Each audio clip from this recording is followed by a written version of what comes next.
are so many of them, and they are so exuberant, the Biafrans. Even the refugees sing, especially when they have just been told their homes have been recaptured and they can go back to them.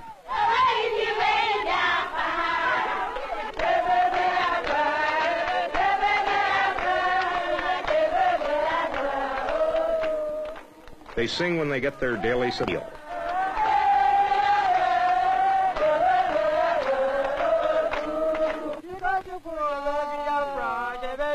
They sing when they work.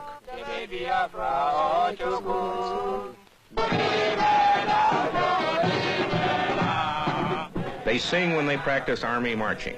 No guns, no shoes, but a song that goes something like, "Thank you, General Ojukwu, for giving us the medicine with which to fight our enemies instead of being murdered in our beds."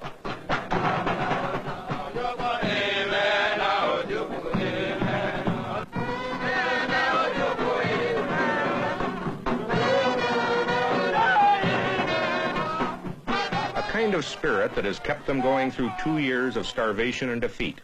A spirit that arises partly out of fear. Fear expressed by Chief of Staff Philip Effian. I am sure that if the Nigerians can control our links with the outside world, our radio links and our air links, so that we are completely cut off and they are in control of everything here, I am quite certain that they will really go to town and murder everything in sight. A spirit and a self-confidence that has kept trucks rolling somehow, armies growing somehow, life organized somehow, in a nightmare period in which 1 out of 10, at least, of all their countrymen have died of starvation. This is Lagos, capital of all Nigeria except Biafra. It is difficult to imagine that this is the headquarters city of a military government mobilized to fight a bitter civil war. But there is hardly a uniform in sight. The fact is that Nigeria is not really mobilized. Only a few thousand square miles of a nation more than 100 times that big are touched by that war. There are no shortages. There is no starvation.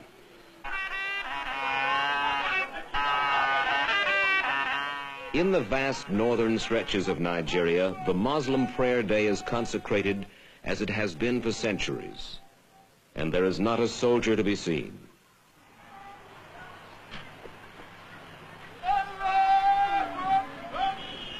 "800 miles away at the University of Ibadan, the student body last week was preoccupied with final examinations. There is no draft in Nigeria, and almost none of the students have volunteered. Only in the war-wrecked ghost towns of the East could I see palpable evidence of a country fighting for its life, and not one Nigerian in 1,000 has seen this. In all of Lagos, the only building dressed for war is the military headquarters. And throughout the country, plaintive advertisements in government newspapers and radio stations plead with Nigeria's citizens. If you don't fight the war, they say, nobody else will. But the 35-year-old Nigerian Chief of State, General Yakubu Gowon, says there is a good reason why Nigeria does not go all out in the civil war. We're fighting our own brothers, our own friends, our own probably colleagues that in fact we were trained together. Now, I accept them as my people. I don't call them enemies. They're not my enemies. That's why in fact we don't use the word enemy. We use the word only rebels against Ojukwu and his clique and those in fact that fight for him, but not against all the Igbos. Now, therefore, we've got to do, we must not do anything that is going to make it impossible for us to reconcile at the end, or it will make the winning of the heart difficult in the end. Let's pause now for some of the history behind this bloody war. It is said, though no one knows for sure, that 1 of every 4 black men on the African continent is a Nigerian. There were 55 million of them before the war. Nigeria was a creation of British colonialism. At the turn of the century, Britain carved out the richest area in West Africa, lumped together 250 tribes, each with its own culture, its own history, and arbitrarily called these people Nigerians.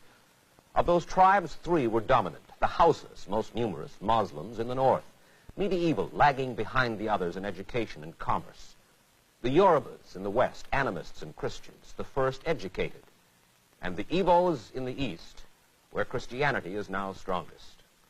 Some say the Igbos were the most backward, but in the last quarter century, with the aid of European missionary education, the Igbo overtook the others and became the most powerful economic group of all. But the Igbo also wanted political power. He resented the strength of the Hausas and Yorubas, who, since Nigerian independence in 1960, had run the country and grown corrupt. Riding a wave of popular discontent, Igbo and other military officers in 1966 succeeded in a coup d'etat. They executed key non-Igbo politicians and several of the top non-Igbo military officers. For a while, it seemed the country applauded the coup. But once in power, this new Igbo-dominated government was felt to be guilty of the same corruption as the previous government. Additionally, Igbo merchants and civil servants all over Nigeria began showing a newfound arrogance and sense of superiority, building a resentment that culminated in a wave of terror against the Igbo. Estimates of the number of Igbo massacred in northern Nigeria range from 7,000 to 30,000. Surviving Igbos abandoned their homes and businesses. Millions of them fled to the Igbo heartland in the east. There, led by the charismatic Ojukwu, army officer, son of a wealthy Igbo family, they seceded, proclaiming Biafra an independent nation. To begin with, Biafra claimed this corner of Nigeria, which included territory containing several minority tribes, some of whom did not support the Igbo cause. Following Biafra's secession in 1967, Nigeria invaded from the north. Biafra struck back across its own boundaries, conquered and held for a while territory in federal Nigeria. But in 2 years of war, federal Nigerian troops have whittled down Biafra from over 50,000 square miles to little more than 3,000. The fighting in this war is sporadic. There are few fixed military positions, no real front lines, many hit-and-run raids by both sides, and an occasional big battle for a city or a road junction. This is Nkwalo Junction, right now about 3 miles behind the furthest advance of Biafran troops to the south. There was heavy fighting here in early May as the Biafrans retook the town. Nkwalo Junction is 25 miles from Port Harcourt, a major seaport and refinery city the Biafrans want back. The Biafran troops we found at this road junction were a ragtag collection, looking more like irregulars than the frontline soldiers of the 14th Division, who are currently engaged in Biafra's most successful offensive of the war. How the Biafran army succeeds, armed as it is with an odd-lot collection of weapons, is a puzzle. Some at the front carry communist-made AK-47s, like those used by the Viet Cong. Some only World War I bolt-action antiques. Others modern British semi-automatics. And their pride and heaviest weapon, a .30 caliber machine gun just captured from the Nigerians. Much, in fact, of what the Biafrans are now using against the Nigerians, they have taken from them. One military man up here told me, not totally as a joke, that Biafra now looks upon the Nigerian army as its quartermaster general. And if the Nigerian army runs on beer and bullets, the Biafran army lacks both, with ammunition constantly in critically short supply. These troops had advanced 6 miles in less than a week. Then, practically out of ammunition, were forced to stop on the road to Port Harcourt until more supplies trickled down to them. One of this army's other problems is staying large enough to continue the fight against Nigerians. When Biafra seceded in 1967, it had fewer than 1,000 men under arms, and those mostly officers and clerks. Now it has been built up to between 45 and 60,000. The exact number, a military secret.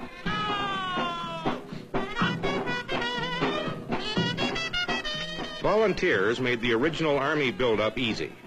Now conscription of virtually all able-bodied young men is underway. And in a former school compound, we found recruits drilling, marching in the mud to the improbable tune of Margie.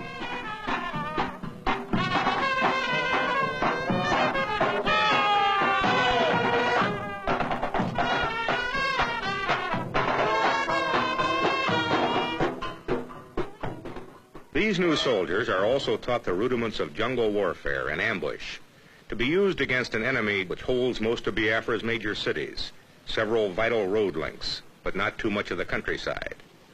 The training is basic, but effective. We're going to stop us right by the shoulder here, and we want to defend it. Go.